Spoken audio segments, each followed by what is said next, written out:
Alright, hey guys, we're in Isaiah 5, and I think we're going to do 6 today also. But basically, what we're dealing with here, and I'm just going to read the first couple verses. It says, "Now will I sing to my well-beloved a song of my beloved, touching his vineyard. My well-beloved hath a vineyard in a very fruitful hill.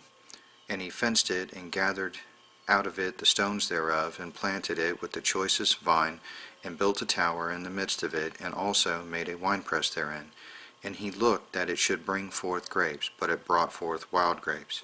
And now, O inhabitants of Jerusalem, and men of Judah, judge, I pray you, betwixt me and my vineyard. What could have been done more to my vineyard, that I have not done in it? Wherefore, when I looked that it should bring forth grapes, brought it forth wild grapes." And I'm not a wine guy or anything like that, but from my research and from my understanding, you have grapes which are suitable for producing wine, and you have wild grapes which are very bitter and sour, and they don't. Basically what he's talking about here is the Lord is kind of drawing a picture, God is drawing a picture that says, look at what I've done. I've created Israel, and I've protected it, and I've rooted out the stones, the kind of the filth that's within. I've given you law as tilling the soil and making it good soil to produce good fruit.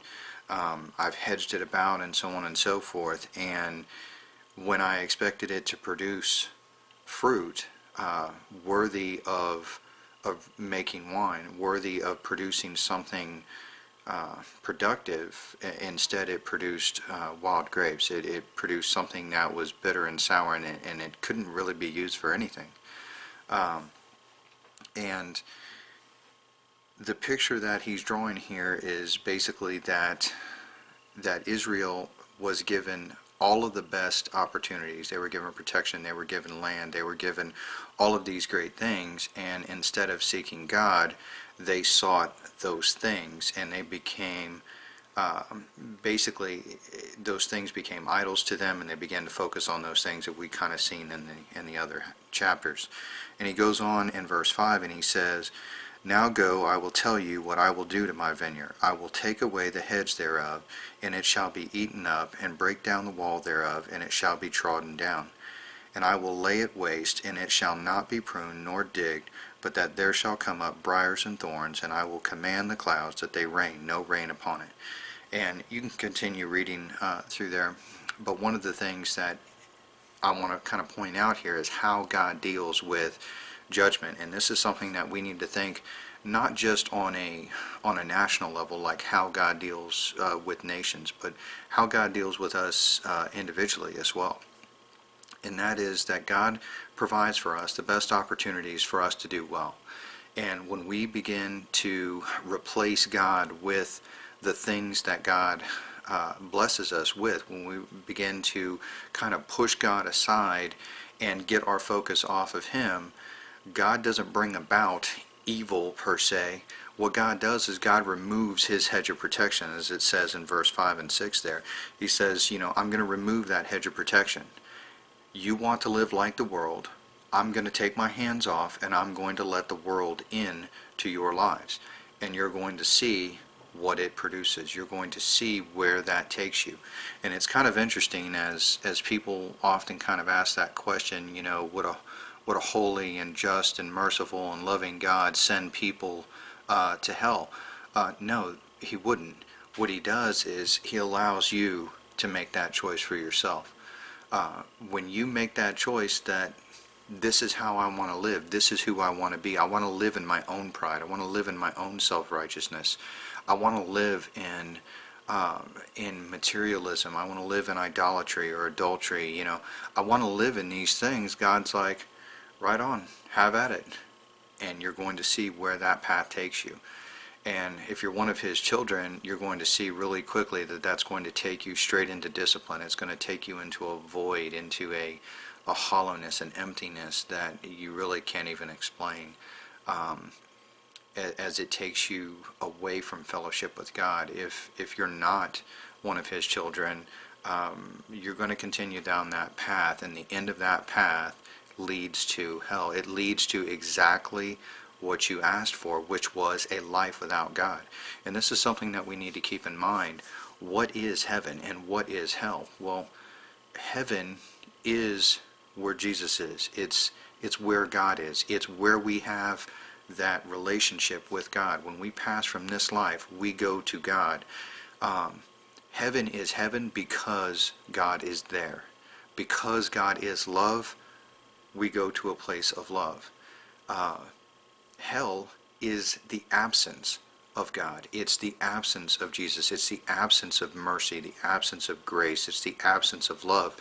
And when people choose to live in that manner, they go to that destination. They go to a place where God is not. If you don't want Jesus in your life, that's fine. Roger that. But that destination is also a place where Jesus does not exist. And pretty soon you start to realize that a place where there is no love, where there is no mercy, where there is no grace, is not a place you want to be. So this is kind of how God deals not just with nations, but God deals with us as individuals as well. If we seek Him with our whole heart, we find Him. If we seek the world with our whole heart, we find it. And both of those are on a path going in polar opposite directions. And pretty soon we find ourselves, if you're seeking God, we find ourselves kind of going against the flow of traffic.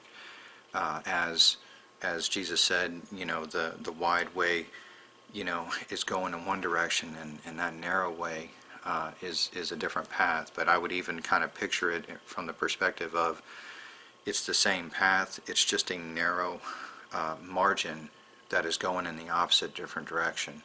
And we find ourselves basically going against the world, as it says in Romans 1.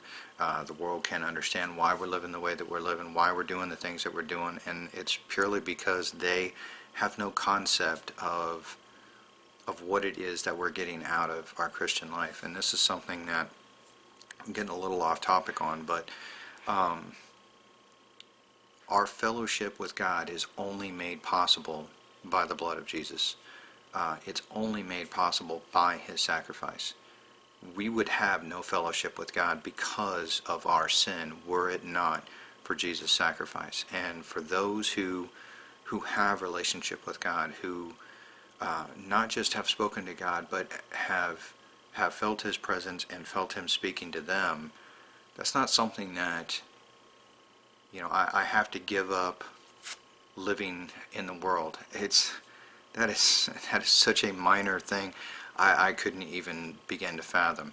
I don't even care. It doesn't even compare with the relationship that I have with God. I wouldn't sacrifice it for a minute.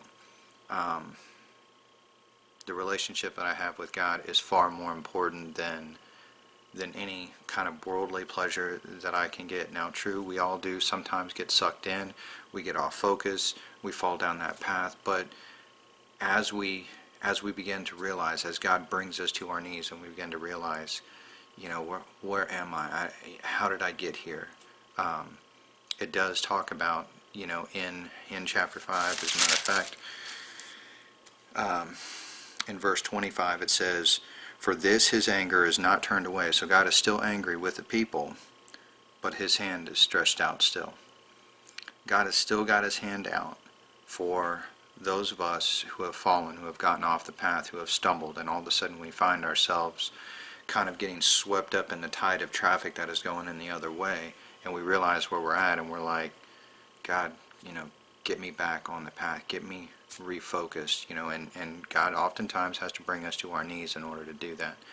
And as He does, He still has His hand stretched out, just like Peter when he took his eyes off Jesus and began to sink into the sea. And Jesus stretched out His hand, and Peter came back. And that's a picture of us. And we see that the Bible is a unified story. It's not isolated verses. It's not isolated books. It's one story that is telling one picture that we can have relationship with God through Jesus Christ. And that is so much more important than any of the pleasures here on this earth that are temporary and fading away, as we saw in the first couple chapters of Isaiah. He goes on in chapter 6 and talks about how the fact that the heart of the people, in verse 10, make the heart of this people fat, make their ears heavy, make their eyes shut, lest they see with their eyes, or lest they hear with their ears and understand their heart and convert them and be healed.